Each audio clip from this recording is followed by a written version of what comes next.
Então, vamos lá. Carta 1, gente. Peguem bem a tônica dessa carta, tá bom? Determinação, coragem, abertura, simplicidade, ousadia, paixão, renovação, velocidade, movimento, motivação, liderança, força, vitalidade, ação. Uma frase que eu amo, falo em todos os cursos, é: tem poder quem age, né? Então, a carta do cavaleiro, ela nos convoca para a ação, nos convoca ao movimento, a nos colocarmos no flow com a vida. Temos uma imagem ali emblemática, histórica, de um cavaleiro de época, certo? Que época é essa, gente? É a época lá de Madame Lenormand, mas lembrando que não foi ela que criou esse baralho, vocês vão ler sobre isso.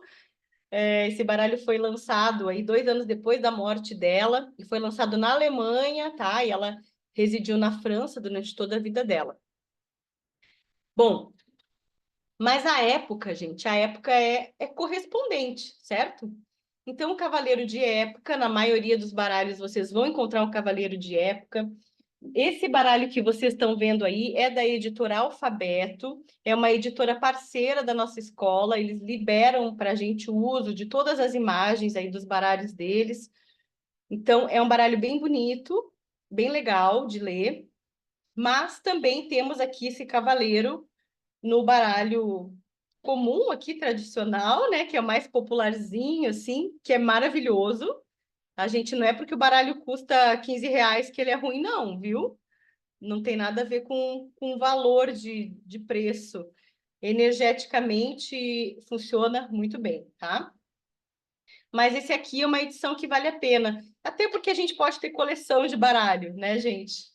A gente começa a querer ter todos os baralhos do mundo.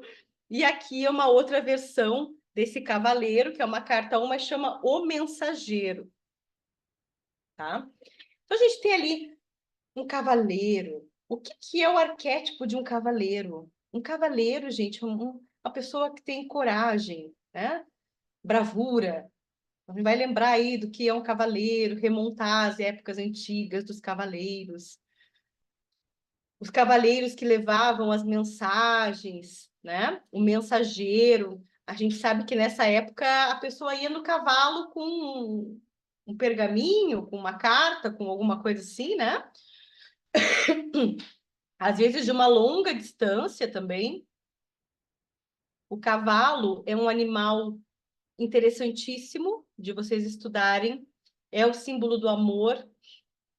Então, quando a gente está falando dos animais que existem dentro do baralho, sempre é muito bom a gente estudar profundamente sobre o arquétipo que eles simbolizam. Eu até falo, leiam sobre a cobra como animal de poder, leiam sobre o urso como animal de poder. Ah, Elete, mas é cartomancia, não é xamanismo. Gente, é arquétipo, tá?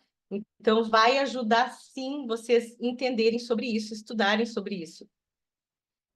Aí a gente tem o número 1, que dentro da numerologia também fala sobre início, né? Sobre manifestação. A numerologia é um outro assunto que muitos professores de baralho cigano nem abordam, mas eu, Letícia, só abordo esse assunto porque realmente os números das cartas começaram a se comunicar comigo, gente. Falando assim, parece coisa de gente doida, né? Mas é verdade. Os números, eles também são um elemento oracular poderosíssimo, tá? Tanto que quando a gente vê números seguidos no relógio, pode prestar atenção que tem um significado, uma sequência numérica também tem significado. O campo dos números é um campo incrível de vocês estudarem, e eles estão aí nas cartas, tá? E eles também se mostram em jogadas mais avançadas como uma ferramenta muito interessante, tá? De que forma? Bom, às vezes sai assim uma sequência de números. Sai a carta 1, a carta 10 e a carta 19, vamos supor. todas essas cartas reduzidas vão a 1. Então, a gente vai verificar, será que isso também não está querendo dizer alguma coisa para essa pessoa? Será que esse consulente precisa ter muito iniciativa, atitude, né? Ou uma sequência numérica com o número 3, carta 3, carta 12, carta 30. Será que essa repetição é um acaso ou ela também está querendo confirmar alguma coisa que eu já estou falando com esse meu consulente? Então, os números vão vir dessa forma, às vezes vem como a idade do consulente ali, né?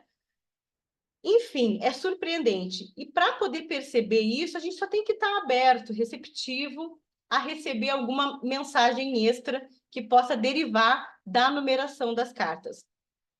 Leti, as minhas cartas não têm número, não tem problema, tá?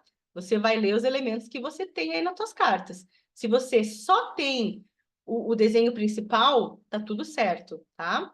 Depois fica a sugestão de você adquirir um baralho que tenha os números para você ver se eles também vão falar com você, né?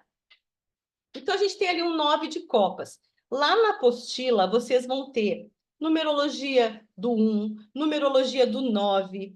Vocês vão ter um texto sobre o que é o 9 de copas no tarô. Ah, Leti, mas os naipes na cartomancia não é diferente, porque não vem da Alemanha. O tarô são símbolos franceses, né? Bom, gente, vamos ter lives e aulas específicas para explicar mais para você sobre isso, tá bom? Como eu falei, é um assunto controverso, polêmico, de como ler esses naipes, certo? Eu sou taróloga, trabalho com o tarô universal, que é o tarô de Waite, que esse texto que tem no e-book é sobre o 9 de copas, baseado no tarô de Waite. Por que no tarô de Waite? Primeiro, é um tarô que eu ensino, tá? Uma energia que eu entrei em contato e que traz um fundamento muito pedagógico, muito didático do que é o 9 de copas, tá? Mas tem pessoas que relacionam com o tarô de Marsella, tem pessoas que relacionam com o tarô mitológico, o Lenormand, esse naipezinho aí. Tem autores que nem levam em consideração que esse 9 de copas está aí, que falam que isso não tem a ver com a cartomancia raiz alemã. Há quem defenda que esse 9 de copas, né, tem um outro significado pela escola alemã, enfim.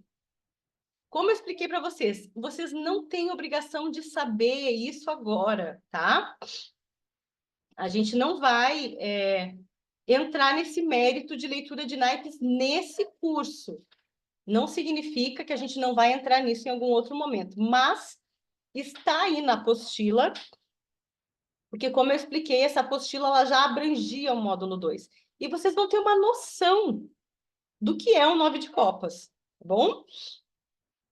Como eu sou taróloga, eu estava falando para vocês, eu não consigo não ler este símbolo como o tarô, tá bom, gente? Então, para mim, isso faz muito sentido. Mas o que vocês vão perceber, se vocês lerem, por exemplo, a carta do navio, a carta 3, tá? Então, ela não é uma carta negativa, ela é uma carta considerada até neutra. Mas o 10 de espadas que está dentro é bem puxado, né? O 10 de espadas tem uma energia muito densa. Então, aí vocês vão se questionar, mas, né, como que o navio não é negativo e a 10 de espadas parece tão carregado, tão negativo? E é justamente sobre isso, que não há necessariamente uma relação coerente, eu vou dizer, usar essa palavra, entre uma coisa e outra. Existe uma forma de usar isso nas leituras que eu vou falar particularmente para vocês que nem sempre os naipes, eu uso esses naipes. Nem sempre, gente, tá? Então, da mesma forma que são os números, às vezes os naipes, eles se mostram, assim, de uma forma muito relevante.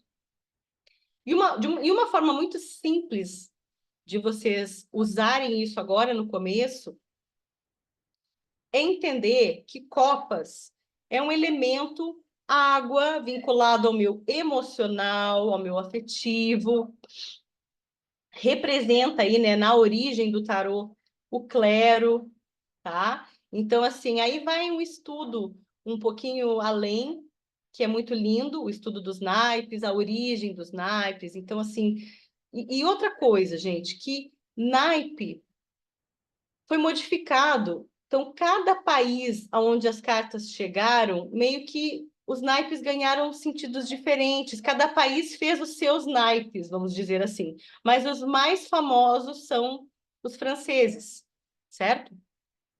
Houve uma convenção aí, onde a França dominou. Mas a gente tem naipes indianos, naipes chineses, naipes portugueses, naipes espanhóis, naipes alemães. Então, é um outro estudo e que, repito, não é uma obrigação vocês dominarem isso agora.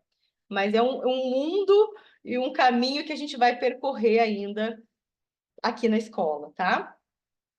Então, essa carta 1, gente, é isso. Todas essas palavras-chave que vocês estão vendo, eu não vou falar aqui sobre a aplicação dessa carta no amor, nem no trabalho, nem na saúde. Por quê? Porque vocês têm no manual. Então, eu vou pedir que vocês leiam sobre a carta 1, que vocês leiam todo o manual até a carta 1, tá bom? Para que vocês reforcem essas palavras-chave e para que vocês entendam a aplicação dessa carta no setor profissional, afetivo e de saúde e consciência, certo? Ah, Leti, mas então eu posso ler uma carta isolada? Sim.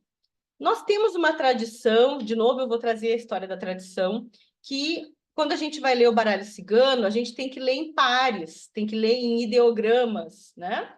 Ah, então se eu estou lendo um outro baralho, pode ser uma carta só, mas se eu pego o Lenormand, eu preciso tirar sempre duas cartas, senão não faz sentido.